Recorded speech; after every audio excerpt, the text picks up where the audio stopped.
आज जब ना पर्दा उठता है तो हम देखते हैं कि उस्मान जो है वो तीर कमान खोल के धागे से जो है उसको मरोड़ रहा है, हाथ में मरोड़ रहा है और बहुत ही गुस्से में बैठा हुआ है। और इसका गुस्सा सिर्फ इस वजह से है क्योंकि पिछली किस्त में असलमों ने बाला खातून और महरून खातून का जो काफिला था उसमें हमला किया था और काफ़ी नुकसान पहुंचाया था। और उसका जवाब देने के लिए जब उस्मान ने भेजा था बुरहान को और गुप्तु को, तो ये उस तरह से जवाब नहीं दे सके क्योंकि जंगल में असलमों की तादाद जो थी इनसे कहीं ज़्यादा थी। और हिकमत अमली पर गौर करते हुए, जंगी हिकमत अमली पर गौर करते हुए इन्होंने वहाँ से निकलना ही बेहतर समझा। और उस्मान ने समझा शायद उसकी इसने हुक्मतुली कर दी। तो काफ़ी कुछ उस्मान इसको कहता है लेकिन ये बर्दाश्त करके चला जाता है और बाद में बैठ कर ही काफ़ी इसको अफसोस भी होता है। बुरहान से कहता है कि मुझे बहुत शर्मिंदगी है कि मैं अपने सरदार की बात नहीं मान सका। यहाँ भी दिखाते हैं तुर्गुत को इस बात का पता चल जाता है कि असलमों ने उस्मान सरदार की ख़वातीन पर जो है वो हमला किया, उनके काफ़िले पर, और काफ़ी नुकसान पहुँचाया। तो तुर्गुत कहता है कोतान से कि कोतान क्यों ना हम जाके असलमों को जो है एक सबक सिखा दें, क्योंकि असलमों ने उस वक्त में तुर्गुत को बहुत घसीटा था, बहुत जलील किया था। तो उसकी बात भी पूरी हो जाती है और प्लानिंग करते हैं कि हम जंगल में जाकर असलमों को सबक सिखाएंगे। ये दोनों बैठे हुए हैं बुरहान और गुप्तु और ये अफसोस कर रहे हैं कि हम सरदार की बात को पूरा ना कर सके और असलमों को हम सबक ना सिखा सके। अब ख़वातीन साथ ये वो मंज़र है जिसके अंदर पादरी ग्रेग जो बहुत ही अहमियत का हामिल हो चुका है और हर शख्स चाहता है कि पादरी को हासिल कर लिया जाए। दरअसल वो पादरी को हासिल नहीं करना चाहते बल्कि वो एक ईसाइयों की बहुत ही ज़्यादा जो है उनकी एक मजहबी सलीब है, ये लोहे का टुकड़ा है या आपको जो भी कह लें, क्योंकि इसकी वजाहत कभी दी नहीं गई कि क्या है ये। और ये कहा जाता है कि जिस सलीब पर चढ़ाया गया था हज़रत ईसा अलैहिस्सलाम को, ये उसी का टुकड़ा है। तो ये उनके लिए ईसाइयों के लिए बहुत मुकद्दस था। और ग्रेगो आता है और ग्रेगो कहता है कि जी मैं महल छोड़ कर जो आया हूँ, किला छोड़ के आया हूँ, आप मेहरबानी करें ये मुझे सलीब वापस कर दें। और उस्मान ने कहा कि तुम क्यों चाहते हो। असल में उस्मान ये बात पूरी की पूरी मालूम कर चुका है कि इस सलीब का, इस सलाख का, इस टुकड़े की अहमियत क्या है। जब ये गार में गया था, गार में आके किसी ने इसको बताया था, इसकी अहमियत ये है कि ये उस सलीब का टुकड़ा है और पूरी ईसाई कौम जो है वो चाहती है कि इसको अपने पास रखें और जिसके पास भी होगा वो बहुत ताकत का और अहमियत का हामिल होगा। लेकिन यहाँ पर ग्रेगो कहता है कि मैं अपने बच्चों के लिए छोड़ना चाहता हूँ, हमारा ख़ानदानी है, ये है वो।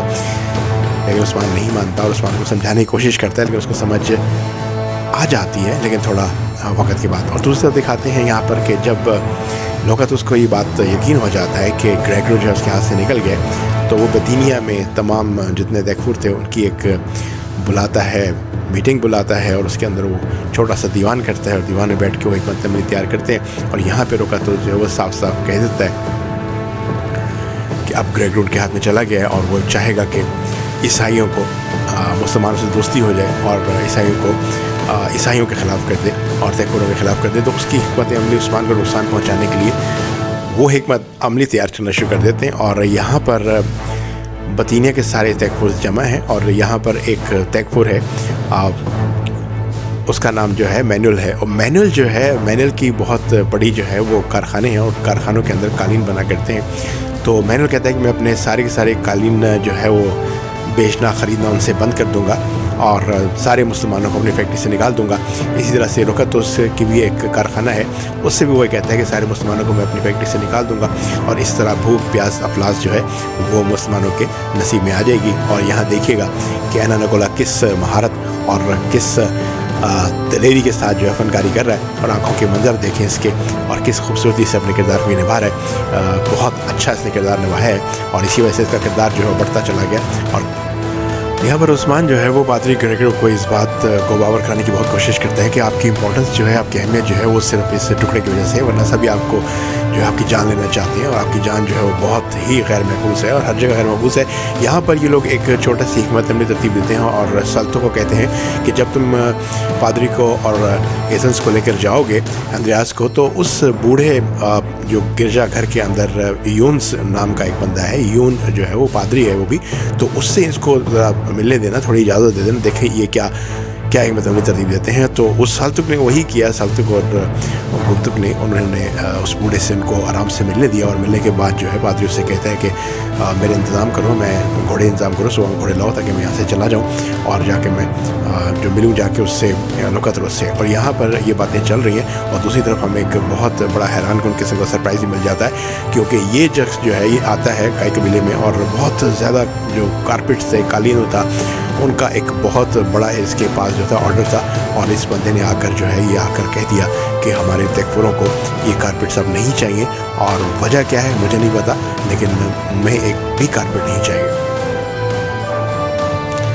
वो कहते हैं ख़वातीन हज़रात एक अल्लाह ताला एक दरवाज़ा बंद करते हैं तो 1000 दरवाजे खोल देते हैं, और यहाँ पर मारी जो है वो अपने घोड़े पर आती है, और आने के बाद जो है उसको जब इस सूरत हाल का पता लगता है कि इनके साथ ये हो रहा है, और तकफुरों ने मिल मिला के बतनिया के जितने ताजिर हैं वो बतनिया के ताजिर जो हैं वापस में मिल गए हैं, और काई कबीले वालों को, मुसलमानों को, तुर्कों को बहुत नुकसान पहुँचाना चाहते हैं। उनके कारपेट जो है वो ख़रीद नहीं रहे ताकि उनके घर में भूख अफलास प्याज जो है वो आ जाए। तो मारी अपना किरदार इस कबीले में बढ़ाना चाहती है। इसकी वजह अभी तक नहीं बताई कि उसको इस कबीले में क्या दिलचस्पी नज़र आती है, और उसने एकदम ही कहा कि जनाब सारे सारे कालीन जो है, बहुत सारे कालीन जो है मैं ख़रीद लूँगी और मैं आपको पैसे इसके दे दूँगी।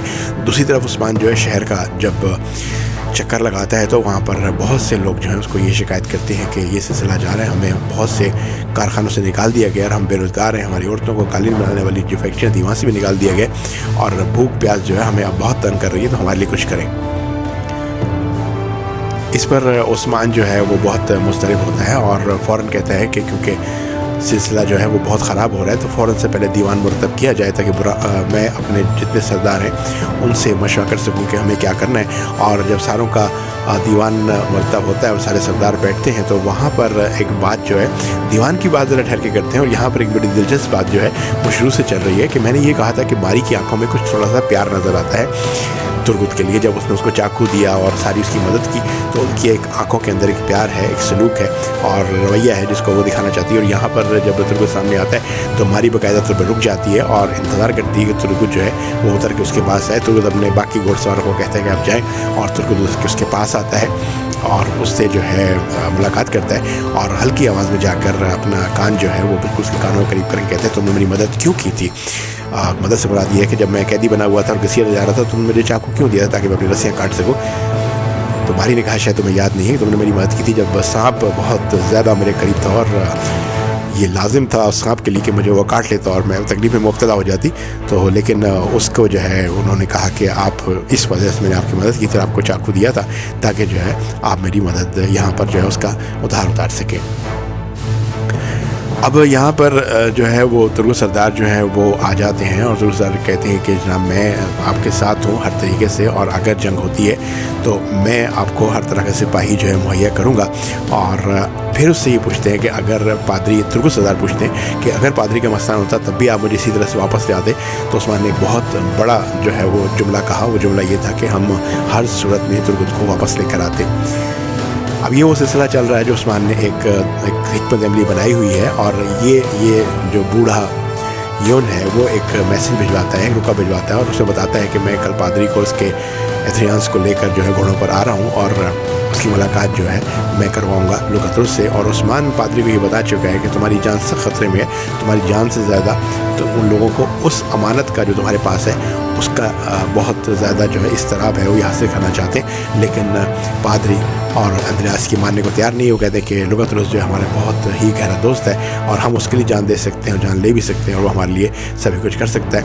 और ये बात जो है किस हद तक सही रहेगी ये आने वाले वक्त जो है वो बताएगा, क्योंकि यहाँ पर जो है हिकमत अमली बिल्कुल शुरू हो चुकी है। और अब ये दिखा रहे हैं कि यूनुस जो पादरी है वो घोड़े लेकर सुबह के वक़्त जंगल में पहुँच गए और पादरी और इंद्रियाज जो है वो नमूदार होंगे और घोड़ों पर बैठेंगे।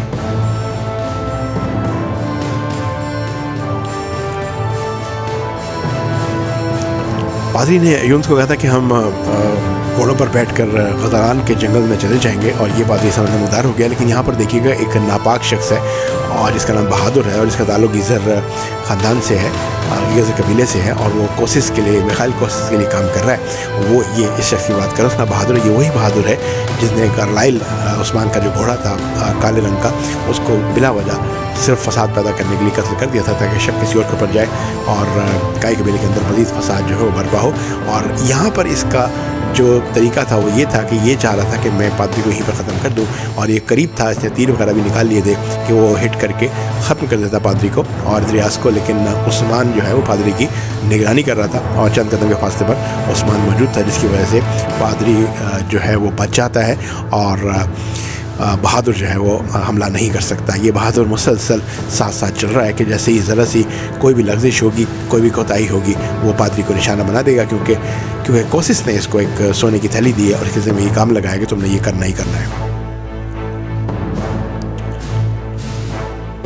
अब ख़वातीन हज़रात, पादरी जो है वो अपने इंद्रियाज़ के साथ जो है वो जंगल में पहुंच जाता है। जंगल में पहुंचने के बाद घोड़ों से उतरता है और घोड़ों से उतरने के बाद अब वो ढूंढ रहा है कि वो कहाँ पर है, लोकातरुस से मुझसे मुलाकात कर सकूँ। लोकातरुस एहतियातन काफ़ी देर तक छुपा रहता है कि इंद्रियास और पादरी के पीछे कोई आ तो नहीं रहा, और फिर जब उसको इस बात का यकीन हो जाता है कि इंद्रियास और पादरी जो हैं, ग्रेगरो पादरी जो हैं, वो अकेले हैं और मुझे से मिलने आए हैं, तो बाहर निकलता है अपने सिपाहियों के साथ और बड़े खुश गर्मजोशी से मुलाकात करता है।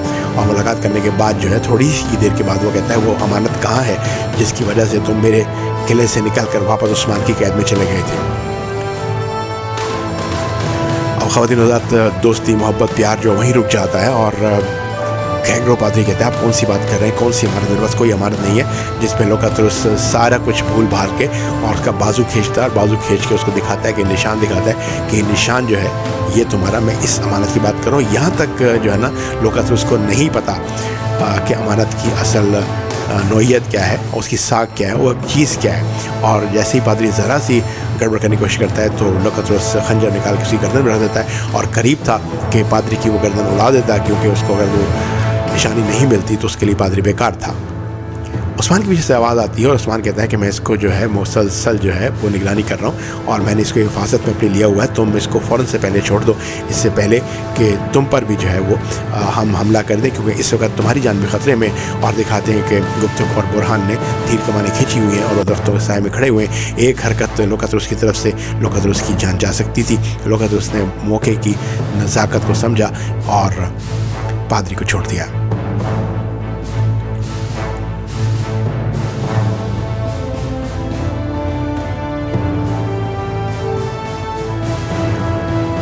अब ख़वातीन हज़रात, ग्रेगरो पादरी और उसका साथी जो है उस्मान की पनाह में मुकम्मल तौर पर आ जाते हैं और उस्मान को ये बताता है कि मैं तुम्हें सारी बातें अगर बताता तुम यकीन ना करते और ये सारा का सारा करना लाजमी था ताकि तुम अपनी खुद आंखों से देख लेते।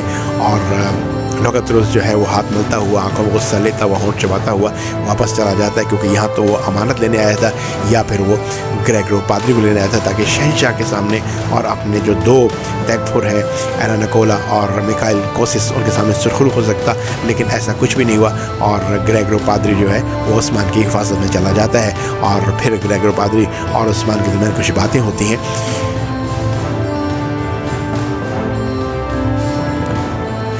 ग्रेगरो पादरी अपने आप से बहुत अच्छे तरीके से बात करता हुआ अब उस्मान का वफादार बन चुका है और वो ये कहता है कि आप मुझे इजाज़त दीजिए ताकि मैं साउथ जाकर मुसलमानों के साथ साथ उन अक़लियती लोगों के लिए काम करूं जो कि ईसाई हैं, वहाँ पर रहते हैं, और उनके दिलों में मुसलमानों का, तुर्कों का और काई कबीले वालों का अच्छा तासुर, अच्छा मंजर जो है मैं पेश कर सकूँ।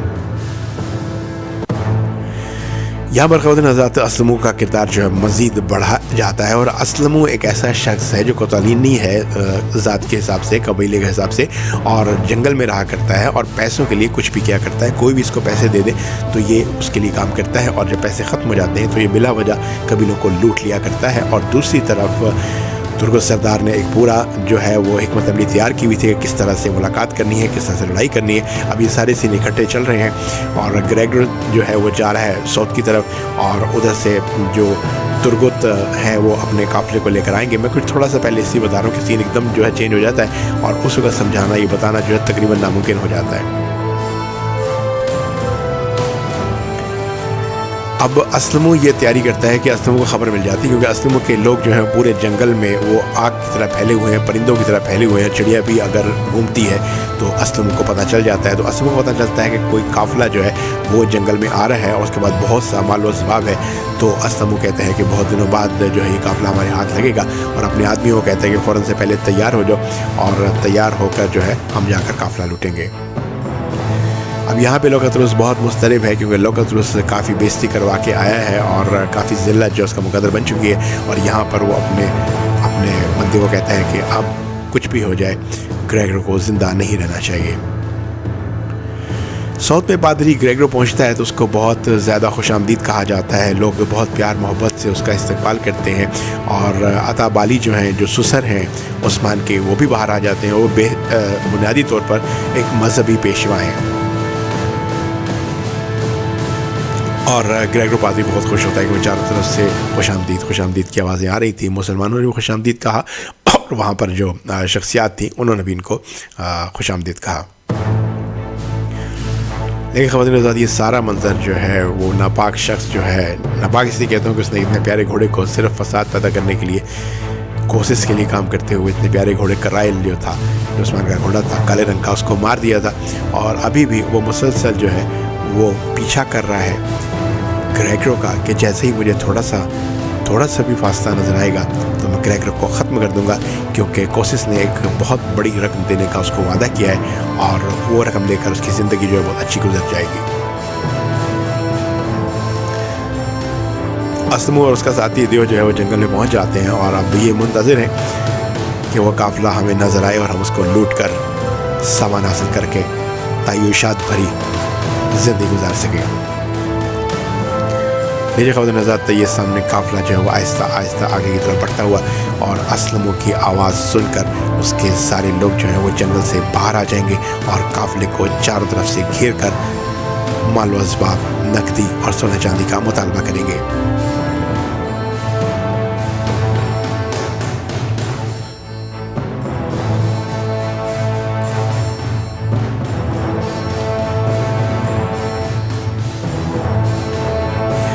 यहाँ तक असलम जो है वो बहुत बुरे एतमाद और काफ़िले को लूट कर बड़ी आसानी के साथ, क्योंकि काफ़िले की तादाद उसको बहुत कम नज़र आ रही थी, उतने सिपाही नज़र नहीं आ रहे थे जितने के असलमों के पास थे। और असलमों के लिए तो ये ऐसा था जैसे घड़े में डाली हुई मछलियाँ और हाथ डालना और मछलियों को निकाल लेना। तो बड़े रोब और दबदबे के साथ 2 से 3 दफ़ा उसने कहा कि मुझे सब कुछ हवाले कर दो। और उसके बाद उस काफ़िले में से, चादर ढकी में से कौन निकला? वो तुर्गुत निकले और तुर्गुत के काफ़ी सारे सिपाही भी उस काफ़िले में छुपे हुए थे।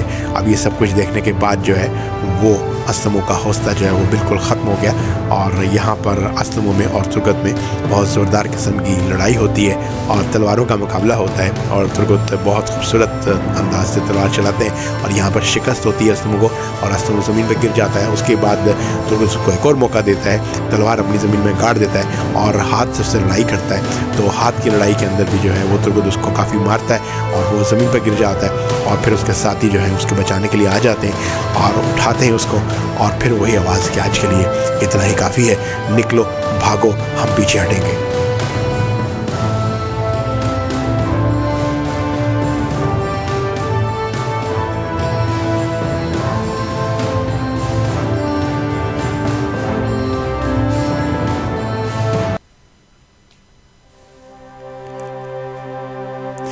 अब असलम ज़मीन पर मुकम्मल तौर पर गिर चुका है, प्यास के मारे उसका बुरा हाल है, उसके हाथ पाँव में वो जान नहीं है जो कि तुर्गुत दिखा रहा है, क्योंकि तुर्गुत एक प्रोफेशनल जो है वो लड़ने वाला है और बहुत खूबसूरती से लड़ता है। जब लड़ता है तो गैज़ व ग़ज़ब जो है वो उसका सामने होता है। और दूसरी ताकत जो है जो बहुत अच्छा लड़ता है वो है उस्मान के बस की बारी थी। और यहाँ पर इसको एक सुकून जो दिलाता है असलम को, वो ये दिलाता है कि मैंने तुमसे कहा था कि मैं तुम्हारे मुँह में सिक्के डाल दूँगा, और बहुत सारे सिक्के लेके असलम को मुँह में डाल देता है। कोई एक सिक्का उसके अंदर मैदे में भी गया होगा, मुँह में भी गया होगा, इससे असलम की हालत बहुत बुरी हो जाती है और असलम के साथ ही उसको बचाने के लिए तुर्गुत पर हमला कर देते हैं और तुर्गुत को पीछे हटना पड़ता है। और यही वो वक्त था जब असलम को वक्त मिलता है, वो उठकर खड़ा होता है और भागता है और अपनी पीठ दिखाकर वहाँ से निकल जाता है इस ललकार के साथ कि मैं फिर तुम्हारे से मुलाकात करूँगा।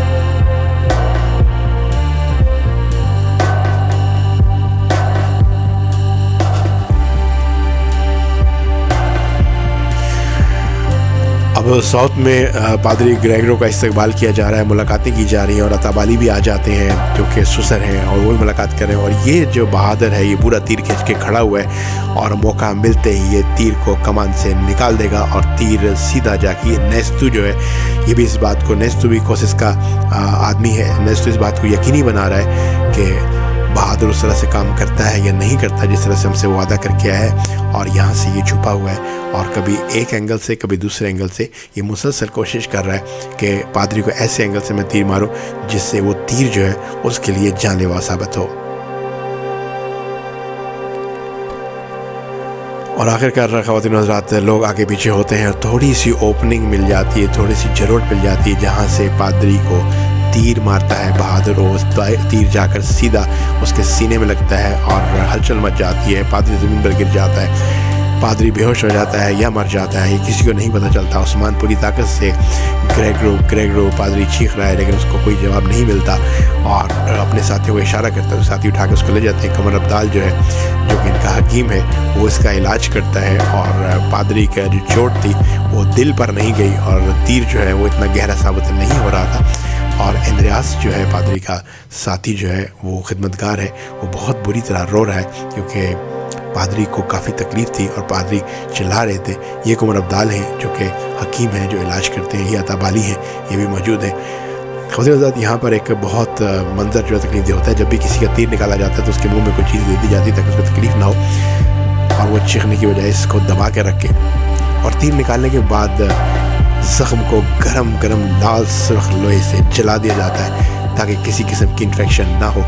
और एंद्रियास से अपने मालिक की तकलीफ बर्दाश्त नहीं हो रही थी।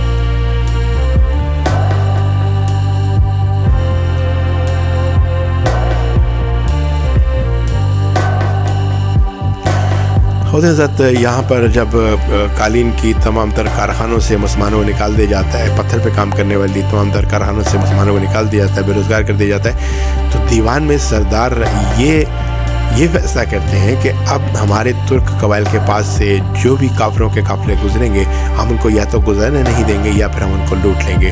तो अब संदूर भाई आके जो है इत्तला देता है उस्मान को कि एक बहुत बड़ा काफिला जो है लोकद्रुस का, वो हमारे पास से गुजरने वाला है। तो ये लोग तैयारी करते हैं, घोड़े निकालते हैं और घोड़े निकाल के अभी उसको लूटने जा रहे हैं और उसको काफिले को तबाह कर देते हैं। और लोकद्रुस का ख़ास आदमी है, उसको पकड़ते हैं, उसको पकड़े कहते हैं कि तुम हमें कुछ चीज़ें बता दो ताकि तुम्हारी जान बख्शी कर दे। ये उस्मान ने देवू को पकड़ा हुआ है, ये वही देवू जिसका सीना फाड़ दिया था लोकद्रुस ने और फिर धागे से सिया था खड़ा करके ताकि इसको तकलीफ़ हो सके। यहाँ पर उस्मान चाहता है कि कुछ उससे इत्तला हासिल की जा सके, कुछ खबरें हासिल की जा सकें, लेकिन देखो बहुत मजबूत साबित होता है और कहता है कि मैं किसी किस्म की कोई भी इत्तला देना नहीं चाहता। तो उसके बाद तो उस्मान कहता है तुम्हारा नसीब जहन्नुम है, अब पहुँचो या देर से तुमने जाना ही जाना है। और ये करके पूरी ताकत से तलवार घुमाता है और उसका सर तन से जुदा कर देता है और उसका सर कलबाजियाँ खाता हुआ पहाड़ी से काफ़ी दूर जाकर गिरता है। और फिर जैकुताई और बुरहान वगैरह आते हैं, वो ये देखकर सर के बगैर जिस्म को देखकर बहुत खुश होते हैं और उस्मान ये कहता है कि इसका सर उठाओ और किसी बक्से में डाल के लोकद्रुस को भिजवा दो।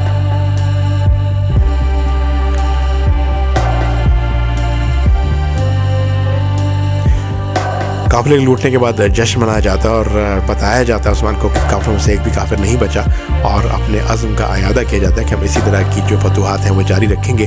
और फिर बात आगे बढ़ती है और उस्मान आगे की तरफ जाता है और जाने के बाद अब यहाँ पर जो है ये लोग साउथ में आ गए हैं और साउथ में आने के बाद जो है यहाँ पर काफिरों पे हमला किया इन्होंने और बड़ी खामोशी के साथ, क्योंकि ये नहीं चाहते थे कि ये अपने आप को जाहिर करें और जो तैकफुरों की एक बड़ी फ़ौज है वो सामने आ जाए और इनको शिकस्त का सामना करना पड़े।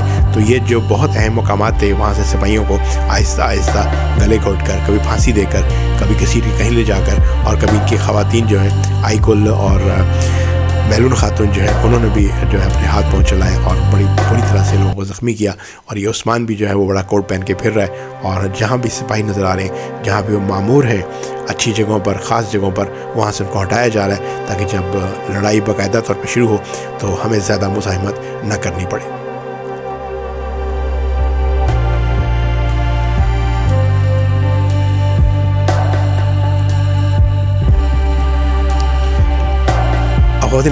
उस्मान ने इतनी बेदर्दी से उनको मारा है कि फांसी दी है, उनको लटका दिया है, उनकी लाशें लटकी हुई हैं कि वहाँ पर जो उनकी आवाम थी, वहाँ पर जो उनके सिपाही थे, उनके लिए एक दहशत का मंजर जो है वो क्रिएट हो जाता है और उनके लिए खौफ जो है उन पर तारी हो जाता है कि इतना जालिम दुश्मन है कि किसी का लिहाज नहीं कर रहा, न औरतों का, न लोगों का, न सिपाहियों का। और जब उसके दर्जनों सिपाही रस्सियों से लटके नजर आते हैं तो उनके हौसले पस्त हो जाते हैं।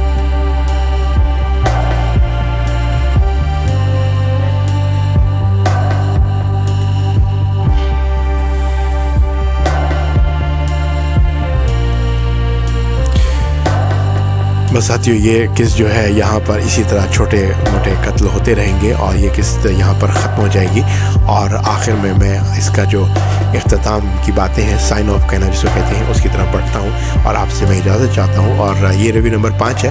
रिव्यू नंबर 6 भी इसका मैं बहुत जल्द आपको पेश कर दूँगा, ताकि आपका जो एक तवातुर है, जिसको कंटिन्यूटी भी कहा जाता है, वो सामने देखिए। और किस तरह से जो सिपाही हैं उनकी लाशें जो लटकी हुई हैं, कंधों पर लाशें उठाकर केबल्स के अंदर, स्टोरों के अंदर फेंक रहे हैं, ताकि दहशत जो ज़्यादा से बढ़ सके। जिस तरह खातून देखिए आप किस कदर खौफज़दा है कि ये क्या हो रहा है। तो ये जंग की एक हिकमत अमली है। इस कदर ज़्यादा खौफ फैला दिया जाता है कि लड़ाई से पहले ही आप आधी जंग जीत जाते हैं।